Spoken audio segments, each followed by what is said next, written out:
Hello guys, आज की video में मैं आपको बताने वाला हूँ ऐसे 5 रीजंस क्यों मुझे आईफोन बेहतर लगता है एंड्रॉयड से।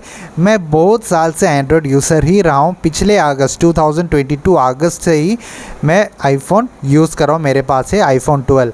तो यहाँ पर मुझे क्या पसंद आया एंड्रॉयड से अगर मैं कंपेयर करूँ तो आपने बहुत सारा यूट्यूब चैनल्स में देखा होगा कि यहाँ पर क्यों एंड्रॉयड आईफोन से बेहतर है, क्यों आईफोन एंड्रॉयड से बेहतर है। तो यहाँ पर मैं अपना पर्सनल पर्सपेक्टिव से बताने वाला हूँ क्यों मुझे एंड्रॉयड से बेहतर आईफोन लगता है। तो यहाँ पर ये वीडियो थोड़ा लंबा होगा क्योंकि मैं थोड़ा ज़्यादा एक्सप्लेन करने वाला हूँ और बहुत ही सिंपल तरीके से एक्सप्लेन करने वाला हूँ। तो ये वीडियो देखकर आपको जेन्युइनली पसंद आता है तो तभी इस वीडियो को लाइक करो। मुझे पता है इस वीडियो में कोई भी लाइक्स नहीं आने वाले क्योंकि यहाँ पर मैं कोई बुराई नहीं करने वाला एंड्रॉयड का। यहाँ पर कुछ वैलिड रीजंस आपको बताने वाला हूँ क्यों आईफोन एंड्रॉयड से बेहतर है। ये नहीं कह रहा कि यहाँ पर आईफोन पूरा एक परफेक्ट फ़ोन है क्योंकि यहाँ पर भी बहुत ज़्यादा फ्लॉस है compare to any Android phones. यहाँ पर एंड्रॉयड पूरा ख़राब फ़ोन है मैं नहीं कह रहा, एंड्रॉयड भी उसके जगह पर ठीक है। लेकिन यहाँ पर अगर मैं दोनों को कंपेयर करूं तो यहाँ पर एंड्रॉयड में भी बहुत सारे फीचर्स है जो कि आईफोन को बीट कर सकता है। वैसे ही यहाँ पर आईफोन में बहुत सारे फीचर्स है जो कि एंड्रॉयड को भी बीट कर सकता है। तो वो क्या क्या है मैं बताने वाला हूँ इस वीडियो में। 5 ऐसे वैलिड रीज़न, ऐसा स्ट्रेच करके 10 रीजन्स 20 रीजन्स कुछ मैं बताने वाला नहीं हूँ। यहाँ पर जो जनरल रीजन्स है वो ही मैं बताने वाला हूँ, आपका टाइम वेस्ट नहीं करने वाला। तो ये वीडियो आप पूरा देखो, इन्फॉर्मेटिव लगता है तो इस वीडियो को लाइक करना मत भूलिएगा। तो चलिए शुरू करते। तो पहला जो रीज़न मैं आपको बताने वाला हूँ क्यों यहाँ पर मुझे एंड्रॉयड से ज़्यादा आईफोन पसंद है, क्योंकि यहाँ पर ओवरऑल जो यूआई है वो आपको बहुत ही स्मूथ देखने को मिलता है यहाँ पर आईफोन पर। मुझे पता है आप सब कहोगे कि यहाँ पर मेरे पास है आईफोन 12, यहाँ पर 60 हर्ट्ज़ का रिफ्रेश रेट मिलता है, लेकिन यहाँ पर एंड्रॉयड में 12,000 15,000 में आपको 120 हर्ट्ज़ का, 90 हर्ट्ज़ का और यहाँ पर 144 हर्ट्ज़ का रिफ्रेश रेट भी मिलता है आपको एंड्रॉयड फ़ोन में। हाँ मुझे पता है वो बहुत स्मूथ भी लगता है। अगर आप स्क्रॉल करते हो, इंस्टाग्राम स्क्रॉल करते हो तो आपको बहुत ही ज़्यादा स्मूथ लगता है, मैं मानता हूँ। लेकिन यहाँ पर ओवरऑल जो यूआई का जो एक्सपीरियंस स्मूथनेस है वो मुझे आईफोन का ज़्यादा पसंद आया है यहाँ पर आईफोन 12 में। तो यहाँ पर मैंने लास्ट मंथ मैंने S22 मैंने यूज़ किया हुआ था, S22 प्लस नहीं, सिर्फ S22। उसमें मैंने एक दिन मैंने उसे यूज़ किया तो यहाँ पर मुझे उसका परफॉर्मेंस उतना ज़्यादा पसंद नहीं आया क्योंकि यहाँ पर फ़ोन बहुत ज़्यादा हीट हो रहा था और यहाँ पर बैटरी भी बहुत ही ज़्यादा कम हो रहा था S22 में। और यहाँ पर एक ऐप से दूसरे ऐप में जल्दी मैं स्विच कर रहा था। यहाँ पर कॉल ऑफ ड्यूटी खेल रहा था, उसके बाद गेंशिन इम्पैक्ट खेल रहा था S22 में। मुझे पता है बहुत ही ज़्यादा हेवी टास्क कर रहा था, लेकिन ऐसे मैं हेवी टास्क करते रहा तो यहाँ पर एक बार मुझे नोटिस हुआ कि ऐप नॉट रिस्पॉन्डिंग। अगर मैं वही सेम टास्क मेरे आईफोन पर करता हूँ, फॉर एग्जाम्पल आईफोन 12 में मैं करता हूँ तो गेंशिन इम्पैक्ट खेल रहा हूँ, कॉल ऑफ ड्यूटी खेल रहा हूँ, उसके बाद इंस्टाग्राम स्क्रॉल कर रहा हूँ, तो यहाँ पर मुझे कभी भी वैसा वाला मैसेज नहीं आया और यहाँ पर बहुत ही स्मूथली चल रहा था। वो मैं अपना पर्सनल एक्सपीरियंस बता रहा हूँ। अगर आप डिनाई करना चाहते हो तो कर सकते हो, लेकिन यहाँ पर मैंने जो एक्सपीरियंस किया है वो मैं आपको बता रहा हूँ। दूसरा जो रीज़न मुझे क्यों एंड्रॉयड से आईफोन बेहतर लगता है, क्योंकि यहाँ पर जो हार्डवेयर एंड सॉफ्टवेयर का जो इंटीग्रेशन रहता है वो काफ़ी अच्छा रहता है अगर आप कंपेयर करते हो तो एंड्रॉयड से। क्योंकि यहाँ पर अगर आप आईफोन पे जो भी एप्लीकेशन, मतलब कि for example Instagram he low, for example के लिए ले रहा हूँ, यहाँ पर इंस्टाग्राम में अगर आप यूज़ करते हो आईफोन पर वही सेम ऐप अगर आप एंड्रॉयड पे यूज़ करते हो तो आपको थोड़ा तो डिफरेंस लगेगा।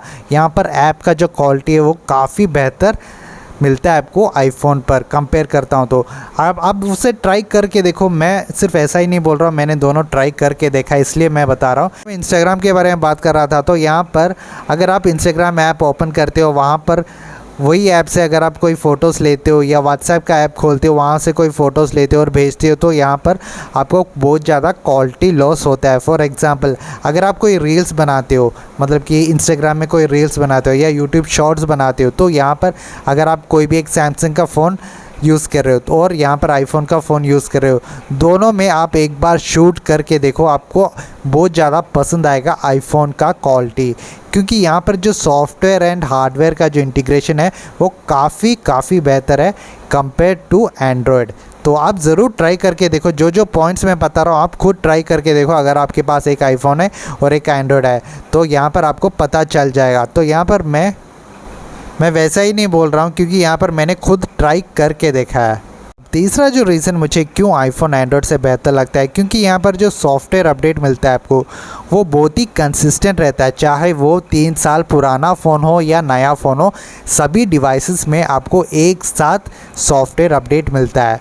यहाँ पर कोई भेदभाव नहीं करता है। फॉर एग्जांपल आप कहोगे कि सैमसंग में आपको 4 साल, मतलब कि सैमसंग का जो फ्लैगशिप है उसमें आपको 4 साल का सॉफ्टवेयर अपडेट मिलता है, 3 साल का सिक्योरिटी पैच मिलता है क्या, लेकिन यहाँ पर सिर्फ फ्लैगशिप को ही मिलता है। सैमसंग का मिड रेंज फ़ोन्स को कुछ टाइमली अपडेट मिलता ही नहीं है। फॉर एग्जांपल M52 है, M53 है, वैसे ही F22 है, उसमें कुछ टाइमली अपडेट नहीं मिलता है। लेकिन यहाँ पर आईफोन में अगर 14 प्रो मैक्स में आपको अपडेट मिलता है, मतलब कि iOS 17 मिलेगा, तो फॉर एग्जांपल मैं बता रहा हूँ iOS 17 मिल रहा है तो तभी उसी टाइम आपको आईफोन 12 में, आईफोन 11 में आपको iOS 17 मिलेगा, वही सेम टाइम है। और यहाँ पर आपको सिक्योरिटी पैच भी टाइमली मिल जाता है सभी डिवाइसेस में। लेकिन यहाँ पर मैं सैमसंग के बारे में हो या वन प्लस के बारे में हो या MI के डिवाइसेस हो या रियलमी का, वीवो का, कोई भी डिवाइसेस हो, आपको टाइमली एक सॉफ्टवेयर अपडेट नहीं मिलता है। यहाँ पर सिर्फ सैमसंग अच्छा काम कर रहा है, क्योंकि यहाँ पर उनका जो फ्लैगशिप डिवाइसेस है उनमें वो अच्छा अपडेट्स देते हैं, टाइमली अपडेट देते हैं। लेकिन वही सैमसंग अपना मिड रेंज फ़ोन्स में उतना ज़्यादा फोकस नहीं करते हैं। दूसरा जो रीज़न मुझे क्यों आईफोन एंड्रॉयड से बेहतर लगता है वो मैं बताता हूँ। यहाँ पर आईफोन में जो भी ऐप्स है वो सब आप रिमूव कर सकते हो। फॉर एग्ज़ाम्पल मेरे पास एक सफारी का ब्राउज़र है और वो भी मैं आराम से रिमूव कर सकता हूँ। यहाँ पर ऐप स्टोर है, वो भी मुझे रिमूव करने का ऑप्शन यहाँ पर मिल रहा है। और जो भी एप्लीकेशन मुझे रिमूव करना है, मतलब कि वॉइस मेमोस, कैलकुलेटर, कॉम्पास, सब रिमूव करने का ऑप्शन यहाँ पर आपको मिल जाता है। लेकिन यहाँ पर एंड्रॉयड फ़ोन्स में आपको अगर क्रोम, आपके कोई भी एक सैमसंग का डिवाइस हो, वन प्लस का डिवाइस हो, कोई भी एंड्रॉयड फ़ोन हो, आप रिमूव नहीं कर पाओगे। वैसे ही आप गूगल का जो ऐप है वो भी आप रिमूव नहीं कर पाओगे। फॉर एग्जांपल मैं दिखाई देता हूँ, यहाँ पर डिसेबल का ऑप्शन है। और यहाँ पर ये जो सैमसंग के फ़ोन्स में आपको गैलेक्सी स्टोर मिलता है, आपको प्ले स्टोर मिलता है, वो काफ़ी है, लेकिन गैलेक्सी स्टोर भी आप रिमूव नहीं कर पाओगे। यहाँ पर आपको डिसेबल करने का भी ऑप्शन नहीं मिलता है। फॉर एग्जांपल मैं दिखाई देता हूँ, यहाँ पर आपको डिसेबल करने का ही ऑप्शन नहीं मिलता है।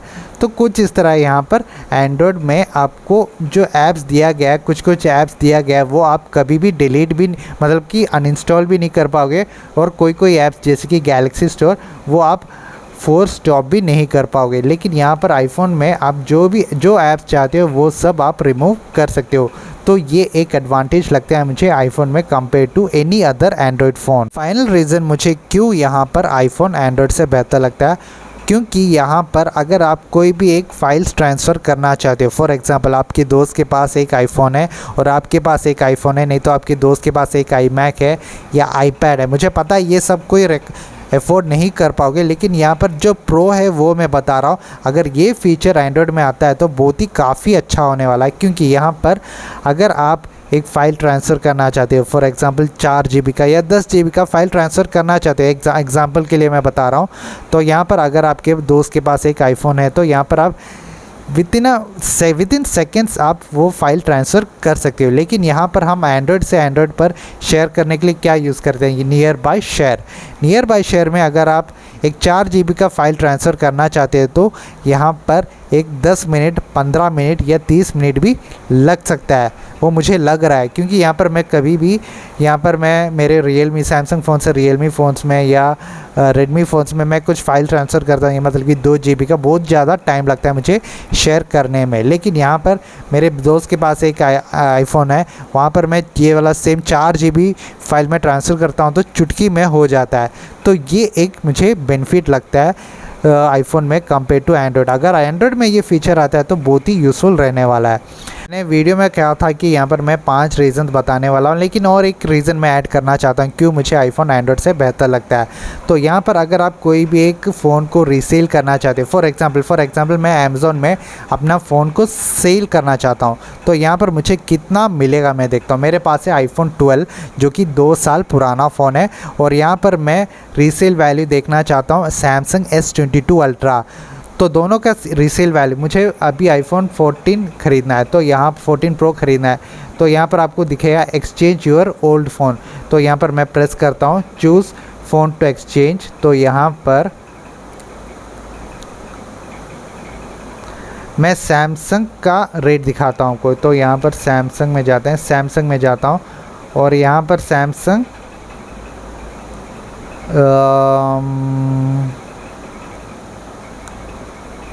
S22 अल्ट्रा 5G, इसको मुझे सेल करना है, आईफोन 14 प्रो मैक्स। तो सेलेक्ट कंडीशन में देता हूँ, तो यहाँ पर 15,000 ही मिल रहा है मुझे, मतलब कि S22 अल्ट्रा के लिए मुझे रीसेल वैल्यू अमेज़ॉन में सिर्फ 15,000 मिल रहा है। वहीं पर यहाँ पर एप्पल आईफोन 12 का रीसेल वैल्यू कितना है मैं बताने वाला हूँ। यहाँ पर ये 2 साल पुराना फ़ोन है, मैं इसको सैमसंग का लास्ट जनरेशन फ्लैगशिप के साथ कंपेयर कर रहा हूँ, जो कि है S22 अल्ट्रा। तो यहाँ पर मैं चूज़ फ़ोन टू एक्सचेंज में दे रहा हूँ और यहाँ पर एप्पल सेलेक्ट कर रहा हूँ और यहाँ पर मेरे पास है आईफोन 12 64GB। तो यहाँ पर आईफोन 12 64GB का है, तो ये मैं सेलेक्ट कर लेता हूँ। तो सेलेक्ट करने के बाद यहाँ पर सेलेक्ट फ़ोन कंडीशन, तो यहाँ पर मैं सेलेक्ट कर लेता हूँ। यहाँ पर आप देख सकते हो, क्लियरली देख सकते हो, 2 साल पुराना फ़ोन को मुझे 23,000 रीसेल वैल्यू मिल रहा है। और ये आपने देखा कि यहाँ पर मुझे आईफोन 12 जो कि 2 साल पुराना फ़ोन है उसके लिए मुझे 23,000 मिल रहा है, और लास्ट जेन सैमसंग का जो फ्लैगशिप है जो कि है S22 अल्ट्रा, उसके लिए सिर्फ 15,000 ही मिल रहा है। तो यहाँ पर आप देख सकते हो कि एप्पल का रीसेल वैल्यू कितना अच्छा है। ये थे कुछ रीज़न्स, आप मुझसे एग्री करते हो या नहीं मुझे पता नहीं, लेकिन यहाँ पर जो मुझे वैलिड पॉइंट्स लगा उसके बारे में मैंने बताया इस वीडियो में। तो ये था एक छोटा सा वीडियो, उम्मीद करता हूँ ये वीडियो आपको पसंद आया होगा। धन्यवाद।